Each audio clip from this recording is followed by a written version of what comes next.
இயேசு கிறிஸ்துவின் நாமத்தினால் இந்த நாள் தேவனுடைய என்கிற வார்த்தையின் வேலைக்கு உங்களை அன்போடு வரவேற்கிறோம். இந்த நாளும் தேவன் தாமே நம்முடைய இடைப்படுவாராக. அல்லேலூயா. இந்த நாள் தியானிப்பதற்காக எடுத்துக்கொண்ட வேத பகுதி யோவான் எழுதின புத்தகம் 8வது அதிகாரம் 46வது வசனம் இப்படியாக சொல்கிறது: என்னிடத்தில் பாவம் உண்டென்று உங்களில் யார் என்னை குற்றப்படுத்தக்கூடும்? நான் சத்தியத்தை சொல்லியிருக்க நீங்கள் ஏன் என்னை விசுவாசிக்கிறது இல்லை? அன்பானவர்களே, இயேசு இப்படியாக சொன்னார், என்னிடத்தில் பாவம் உண்டென்று உங்கள யாரால் என்னை குற்றம் சாட்ட முடியும்? அன்பானவர்களே, உலகத்தில் பாவம் உண்டு. உலகத்தில் வாழ்ற எல்லா மனிதனிடத்திலும் பாவம் உண்டு. அதன் மத்தியில் ஒரு மனிதன் எழுந்திருந்து சொல்லுகிறாரு, என்னிடத்தில் பாவம் உண்டென்று உங்களில் யார் என்னை. உலகத்தில் பாவம் இருக்கிறது, சுற்றி இருக்கிற எல்லாரிடத்திலும் பாவம் இருக்கிறது.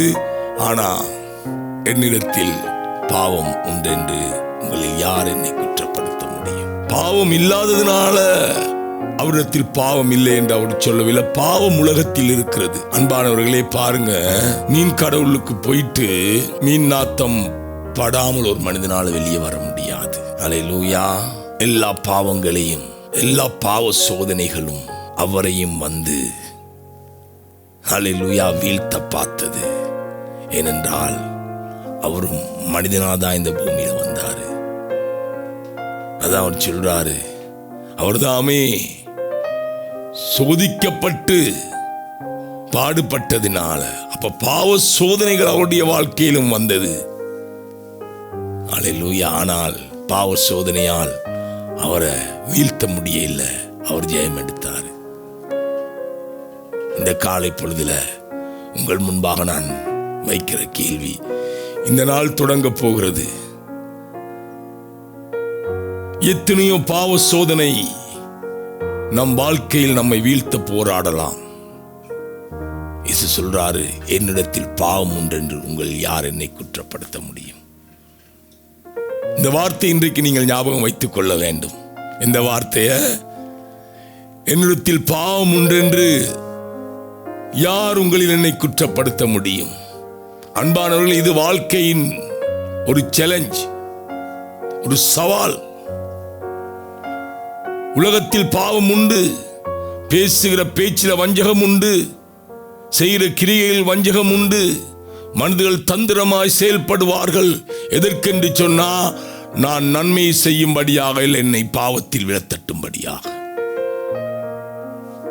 அதான் நீதிமொழிகள் சொல்லுது, பாவிகள் நயங்காட்டினாலும் நீ சம்மதிக்காத. ஒவ்வொரு நாளும் ஐயா, நான் இருக்கிற வீட்டுக்குள் பாவம் இருக்கிறது, நான் போகிற பாதையில் பாவம் இருக்கிறது, நான் போய் அமர்ந்து தொழில் செய்கிற இடத்துல பாவம் இருக்கிறது. எங்க பாவம் இல்லை சொல்லுங்க? எங்க பாவம் இல்லை? எல்லா இடங்களிலும் பாவம் இருக்கிறது. இயேசு ஆலயத்துக்குள்ள போறாரு, ஆலயத்திலும் பாவம் இருக்கிறது. மேற்கொண்டாரா? மேற்கொண்டாரு. வீட்டுக்கு வந்தா வீட்டுக்குள்ளும் பாவம் இருக்கிறது. மேற்கொண்டாரா? மேற்கொண்டாரு. வீதியில நடந்து போறாரு, அங்கேயும் பாவம் இருக்கிறது. மேற்கொண்டாரா? மேற்கொண்டாரு. அல்லேலூயா.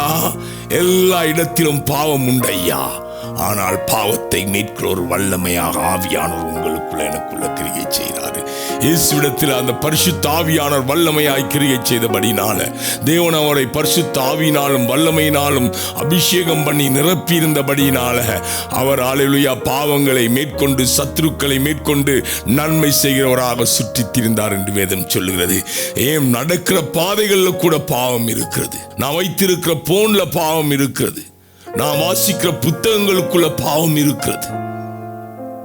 நாம் பார்க்கிற டிவியில பாவம் இருக்கிறது. எல்லா இடத்திலும் பாவம் இருக்கிறது. ஆனால் பாவத்தை மேற்கொள்கிற வல்லமையாய் தேவன் உனக்குள்ள வாசம் பண்ணுகிறார். எந்த நேரமும் பாவ சிந்தை வரும்பொழுது, பாவமான காட்சிகள் வரும்பொழுது, பாவமான பாதைகள் வரும்பொழுது, நான் சொல்லுற இடத்தில் பாவம் உண்டு என்று என்னை குற்றப்படுத்துவதற்கு யாரும் எழும்பக்கூடாது. அல்லேலூயா. ஹல்லேலூயா. இந்த காலை வேளை சற்று சிந்தித்து பாருங்க. இந்த நாள் எத்தனையோ பாவ சோதனை வரலாம். நீங்க ஒரு தீர்மானம் எடுக்கணும். இயேசுவை போல நான் இன்று அதன் மத்தியில் சொல்வதற்கு ஆவியானவரை என்னை பலப்படுத்தும் என்று கொஞ்ச நேரம் காலையிலேயே ஆவியில நிரம்பி ஜெபிங்க.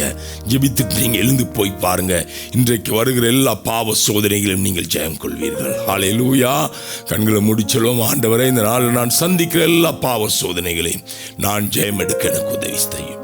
இயேசுவின் நாமத்தினால பிதாவே, ஆமென், ஆமென். கர்த்தர் தாமே உங்களை ஆசீர்வதிப்பாராக.